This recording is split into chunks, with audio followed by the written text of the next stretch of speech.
माता अन्नपूर्णा से शिवजी ने भिक्षा क्यों मांगी?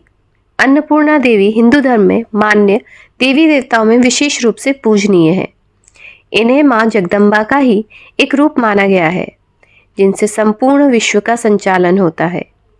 इन्हीं जगदम्बा के अन्नपूर्णा स्वरूप से संसार का भरण पोषण होता है। अन्नपूर्णा का शाब्दिक अर्थ है अन्न धान्य की अधिष्ठात्री। सनातन धर्म की मान्यता है कि प्राणियों को भोजन मां अन्नपूर्णा की कृपा से ही प्राप्त होता है।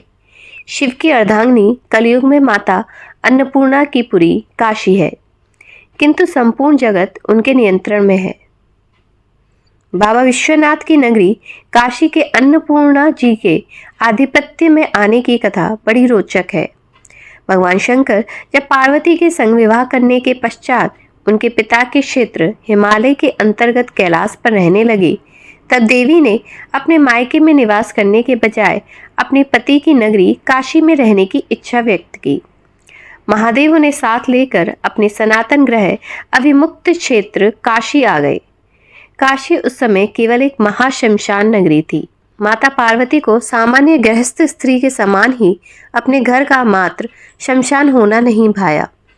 इस पर यह व्यवस्था बनी कि सतयुग, त्रेतायुग और द्वापर युग, इन 3 युगों में काशी शमशान रहे और कलयुग में यह अन्नपूर्णा की पुरी होकर बसे। इसी कारण वर्तमान समय में अन्नपूर्णा का मंदिर काशी का प्रधान देवी पीठ हुआ। स्कंद पुराण के काशी खंड में लिखा है कि भगवान विश्वेश्वर गृहस्थ हैं और भवानी उनकी गृहस्थी चलाती हैं। अतः काशीवासियों के योगक्षेम का भार इन्हीं पर है। ब्रह्म वैवर्त पुराण के काशी रहस्य के अनुसार भवानी ही अन्नपूर्णा है, परंतु जनमानस आज भी अन्नपूर्णा को ही भवानी मानता है। श्रद्धालुओं की ऐसी धारणा है कि मां अन्नपूर्णा की नगरी काशी में कभी भी कोई भूखा नहीं सोता है। आइए जानते हैं माता अन्नपूर्णा से शिवजी ने भिक्षा क्यों मांगी। पौराणिक हिंदू ग्रंथों के अनुसार प्राचीन समय में किसी कारणवश धरती बंजर हो गई, जिस वजह से धान्य अन्न उत्पन्न नहीं हो सका। भूमि पर खाने पीने का सामान खत्म होने लगा, जिससे पृथ्वीवासियों की चिंता बढ़ गई। परेशान होकर वे लोग ब्रह्मा जी और श्री हरि विष्णु की शरण में गए और उनके पास पहुंचकर उनसे इस समस्या का हल निकालने की प्रार्थना की। इस पर ब्रह्मा और श्री हरि विष्णु जी ने पृथ्वीवासियों की चिंता को जाकर भगवान शिव को बताया। पूरी बात सुनने के बाद भगवान शिव ने पृथ्वीलोक पर जाकर गहराई से निरीक्षण किया। इसके बाद पृथ्वीवासियों की चिंता दूर करने के लिए भगवान शिव ने एक भिखारी का रूप धारण किया और माता पार्वती ने माता अन्नपूर्णा का रूप धारण किया। माता अन्नपूर्णा से भिक्षा मांगकर भगवान शिव ने धरती पर रहने वाले सभी लोगों में ये अन्न बांट दिया। इससे धरतीवासियों की अन्न की समस्या का अंत हो गया और तभी से माघ शीर्ष पूर्णिमा के दिन अन्नपूर्णा जयंती मनाई जाने लगी। अन्नपूर्णा माता की उपासना से सारे पाप नष्ट हो जाते हैं। ये अपने भक्त की सभी विपत्तियों से रक्षा करती हैं।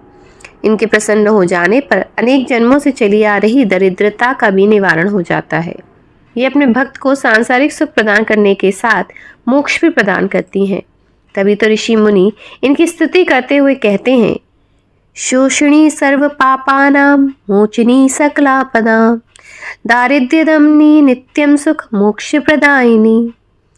काशी की पारंपरिक नवगौरी यात्रा में 8वीं भवानी गौरी तथा नवदुर्गा यात्रा में अष्टम महागौरी का दर्शन पूजन अन्नपूर्णा मंदिर में ही होता है। अष्ट सिद्धियों की स्वामिनी अन्नपूर्णा जी की चैत्र तथा अश्विन के नवरात्र में अष्टमी के दिन 108 परिक्रमा करने से अनंत पुण्य फल प्राप्त होता है। सामान्य दिनों में अन्नपूर्णा माता की 8 परिक्रमा करनी चाहिए। प्रत्येक मास के शुक्ल पक्ष के अष्टमी के दिन अन्नपूर्णा देवी के निमित्त व्रत रखते हुए उनकी उपासना करने से घर में कभी धन धान्य की कमी नहीं होती है। भविष्य पुराण में मार्गशीर्ष मास के अन्नपूर्णा व्रत की कथा का विस्तार से वर्णन मिलता है। काशी के कुछ प्राचीन पंचांग मार्गशीर्ष की पूर्णिमा में अन्नपूर्णा जयंती का पर्व प्रकाशित करते हैं। अन्नपूर्णा देवी का रंग जवा पुष्प के समान है। इनके 3 नेत्र हैं। मस्तक पर अर्धचंद्र सुशोभित है। भगवती अन्नपूर्णा अनुपम लावण्य से युक्त नवयुक्ति के सदृश हैं।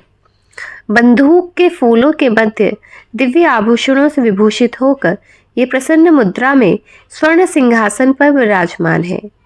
देवी के बाएं हाथ में अन्न से पूर्ण माणिक्य रत्न से जड़ा पात्र तथा दाहिने हाथ में रत्नों से निर्मित कलछूल है।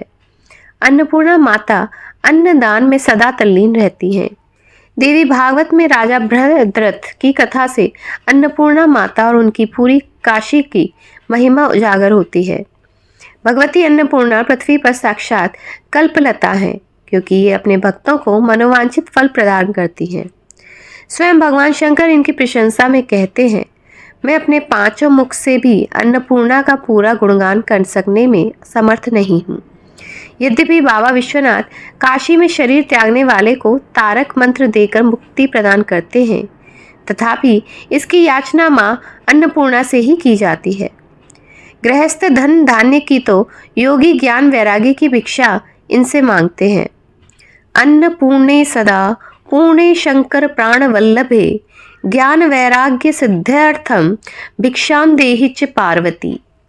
मंत्र महोदधि तंत्रसार आदि ग्रंथों में अन्नपूर्णा देवी के अनेक मंत्रों का उल्लेख तथा उनकी साधना विधि का वर्णन मिलता है।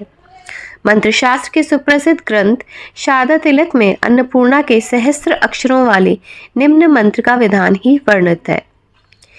वीं नमः भगवती माहेश्वरी अन्नपूर्णे स्वाहा। मंत्र को सिद्ध करने के लिए इसका 16,000 बार जप करके उस संख्या का दशांश 1600 बार घी से अन्न के द्वारा होम करना चाहिए। जब से पूर्व यह ध्यान करना होता है, जिनका शरीर रक्त वर्ण का है, जो अनेक रंग के सुतों से बुना वस्त्र धारण करने वाली हैं, जिनके मस्तक पर बालचंद्र विराजमान है, जो तीनों लोकों के वासियों को सदैव अन्न प्रदान करने में व्यस्त रहती हैं, यौवन से संपन्न भगवान शंकर को अपने सामने नाचते देख प्रसन्न रहने वाली, संसार के सब दुखों को दूर करने वाली भगवती अन्नपूर्णा का मैं स्मरण करता हूँ। प्रातःकाल नित्य 108 बार अन्नपूर्णा मंत्र का जप करने से घर में कभी अन्न धन का अभाव नहीं होता। शुक्ल पक्ष की अष्टमी के दिन अन्नपूर्णा का पूजन हवन करने से वे अति प्रसन्न होती हैं। करुणा मूर्ति ये देवी अपने भक्त को भोग के साथ मोक्ष प्रदान करती है। संपूर्ण विश्व के अधिपति विश्वनाथ की अर्धांगिनी अन्नपूर्णा सबका बिना किसी भेदभाव के भरण पोषण करती है। जो भी भक्ति भाव से इन वात्सल्यमयी माता का अपने घर में आह्वान करता है, माँ अन्नपूर्णा उसके यहाँ सूक्ष्म रूप से अवश्य वास करती है। आशा करती हूँ आज का वीडियो आप सभी को पसंद आया होगा। अगर वीडियो पसंद आया तो वीडियो को लाइक करें, कमेंट बॉक्स में कमेंट करें और अगर आप चैनल पर नए हैं तो चैनल को सब्सक्राइब करें। साथ ही साथ दोस्तों को भी शेयर करें। मिलते हैं एक और नए वीडियो के साथ, तब तक के लिए जय श्री राम।